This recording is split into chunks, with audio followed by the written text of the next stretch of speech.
നമസ്കാരം. Raf talk ഫുട്ബോളിലേക്ക് അവർക്കും സ്വാഗതം. ആഴ്സണൽ വീണ്ടും പടിക്കൽ കലമുടച്ചു. EFL കപ്പിന്റെ ഫൈനൽ മത്സരത്തിൽ ഏകപക്ഷീയമായ 2 ഗോളുകൾക്ക് അവർ മാഞ്ചസ്റ്റർ സിറ്റിയോട് പരാജയപ്പെട്ടു.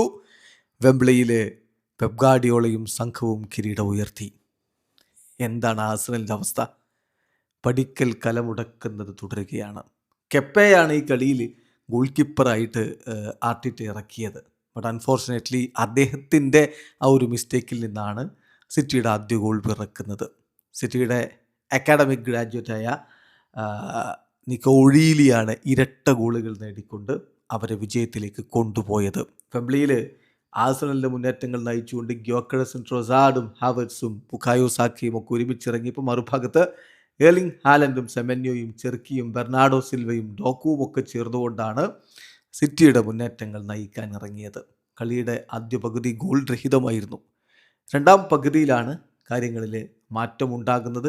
60ാമത്തെ മിനിറ്റിലാണ് ആ ഒരു മിസ്റ്റേക്ക് കെപ്പയുടെ ഭാഗത്ത് നിന്ന് വരുന്നത്. അത് കൃത്യമായി മുതലെടുക്കുന്നു നിക്കോ ഒഴീലി അദ്ദേഹത്തിൻ്റെ ഗോൾ പിറക്കുന്നു. ആഴ്സണലിനെ പുറകിലാക്കിക്കൊണ്ട് സിറ്റി മുന്നിലേക്ക്. തൊട്ടു പിന്നാലെ വീണ്ടും ഇത്തവണ ന്യൂനസിൻ്റെ അസിസ്റ്റിൽ നിന്ന് ഒറീലി രണ്ടാമത്തെ ഗോൾ.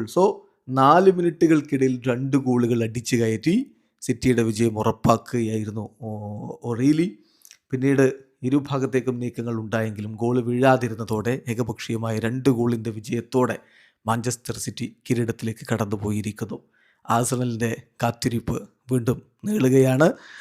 ഏതായാലും മൈക്കൽ ആർട്ടിറ്റയ്ക്ക് തൻ്റെ ബോസിന് മുന്നിൽ അല്ലെങ്കിൽ തൻ്റെ ടീച്ചർക്ക് മുന്നിൽ തലകുനിച്ച് മടങ്ങേണ്ട അവസ്ഥ. ആർട്ടിറ്റയുടെ കാര്യത്തിൽ ഇന്നുവരെ അദ്ദേഹം വെംബ്ലിയിൽ കളിച്ച എല്ലാ കളികളും വിജയിച്ചിട്ടുണ്ട്. ബട്ട് അൺഫോർച്ചുനേറ്റ്ലി സിറ്റിക്ക് മുന്നിൽ നിർണായകമായ സമയത്ത് കലിടറിയിരിക്കുന്നു. വീഡിയോ അവസാനിക്കുന്ന ഫുട്ബോൾ ലോകത്തെ കൂടുതൽ വിശേഷങ്ങളുമായി റാഫ് ടോക്സ് എത്താം.